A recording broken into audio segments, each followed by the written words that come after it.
हमने जो हिंदी का चैप्टर पढ़ा था लाख की चूड़ियाँ, पहले इसका सार समझते हैं। इसमें क्या होता है कि लेखक जो है वो बचपन में अपने मामा के गांव में पला बड़ा होता है, वहीं पर रहता है। तो वो क्या देखता है, एक बदलू काका होता है। काका इसलिए बोल रहे हैं, उसको बदलू मामा बोलना चाहिए, लेकिन जैसे कि गांव के सारे बच्चे उसको बदलू काका बोलते थे, तो लेखक भी जो है उसको इसी तरह से उच्चारण करते थे, बदलू काका कह करके। तो वो जो है लाख की बड़ी अच्छी अच्छी चूड़ियाँ बनाता था, बहुत अच्छे डिज़ाइन में। तो बचपन से ही देखता आ रहा था लेखक कि बदलू काका के हाथों में जैसे जादू हो, वो कितने अच्छे आकार में, बिल्कुल एकदम बहुत सुंदर ही आकृति में जो है लाख की चूड़ियाँ बनाते थे।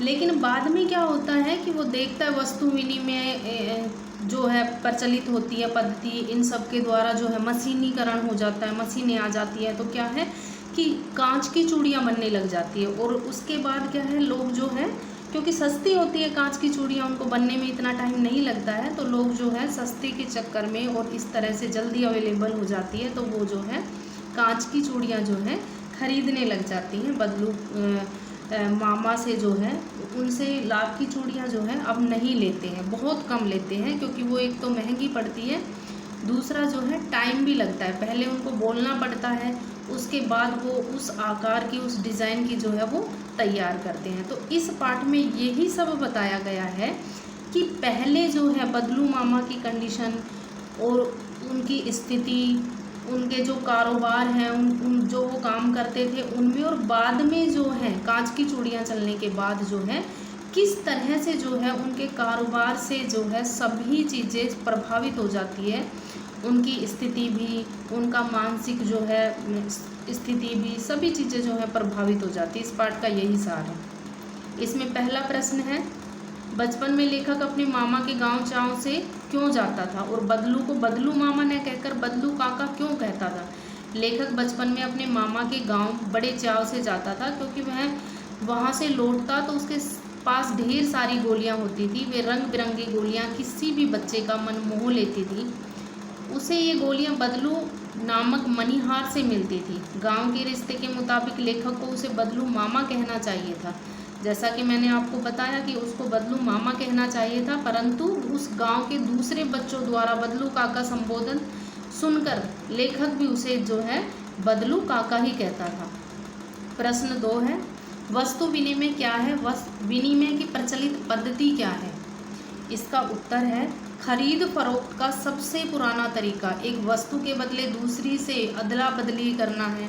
वस्तुओं के बदले में वस्तुओं के आदान प्रदान की पद्धति को ही वस्तु विनिमय कहा जाता है। जैसे कि बदलू काका की चूड़ियाँ लेकर लोग उसे अनाज आदि दिया करते थे। आजकल वस्तु विनिमय की जगह रुपये पैसे से क्रय विक्रय किया जाता है। पहले क्या होता था, वस्तु विनिमय, एक चीज़ लेकर दूसरी चीज़ देना। जैसे किसी के पास सब्जियां होती है, कोई फ्रूट का जो है कारोबार करता है, तो उसको कोई और चीज़ें चाहिए होती है, तो वो अपनी चीज़ें जो है दे करके जो उनके पास है, और वो जो उनके पास जो सामान नहीं है वो ले लेते थे बदले में। ये होता था वस्तु विनिमय। फिर आजकल क्या होता है, क्रय विक्रय। प्रश्न 3 है, मशीनी युग ने कितने ही हाथ काट दिए हैं। इस पंक्ति में लेखक ने किस व्यथा की ओर संकेत किया है। वर्षों बाद जब लेखक ने बदलू काका को बेरोजगार और लाचार देखा, तो उसे लगा कि बदलू के अंदर कोई बहुत बड़ी व्यथा छिपी है। व्यथा होता है दुख। लेखक को महसूस हुआ कि मशीनीकरण के परिणाम स्वरूप परंपरागत काम करने वाले कलाकारों तथा कारीगरों की जिंदगी तबाह हो गई है। उनका काम धंधा चौपट हो गया है। वे पलायन के लिए मजबूर है। पलायन होता है एक जगह से दूसरी जगह पे चले जाना, अपने स्थान छोड़कर, अपनी जगह छोड़ करके कहीं और पलायन कर जाना, काम के लिए, कारोबार के लिए, तो ये होता है पलायन। मशीनी युग ने कितने ही हाथ काट दिए हैं। हाथ काट देने का अर्थ यहाँ पर ये है कि कितनों के ही कारोबार जो हैं वो ठप हो गए हैं, क्योंकि जो लोग हाथों से, जो कारीगर होते हैं हाथों से काम करते हैं, अपनी कलाएं जो हैं वो दिखाते हैं हाथों से बना के, तो मशीनी युग में उनका स्थान मशीन ले लेती है, तो उनके जो है एक तरह से हाथ से कट जाते हैं। पंक्ति में लेखक ने मशीनों के आ जाने से उत्पन्न हुई व्यथा की ओर संकेत किया है कि मशीनें आ जाने से किस तरह की व्यथा जो है उत्पन्न हो जाती है। प्रश्न 4, बदलू के मन में ऐसी कौन सी व्यथा थी जो लेखक से छिपी न रह सकी। इसका उत्तर है, बदलू काका एक कुशल मणिहार था। मणिहार होता है जो चूड़ियाँ वगैरह ये सब बनाने वाले होते हैं उनको मणिहार कहते हैं। उसकी बनाई लाख की चूड़ियों की बहुत मांग थी। उसका जीवन ठीक ठाक चल रहा था, मगर मशीन से बनी कांच की चूड़ियों के प्रचार ने उनका धंधा चौपट कर दिया।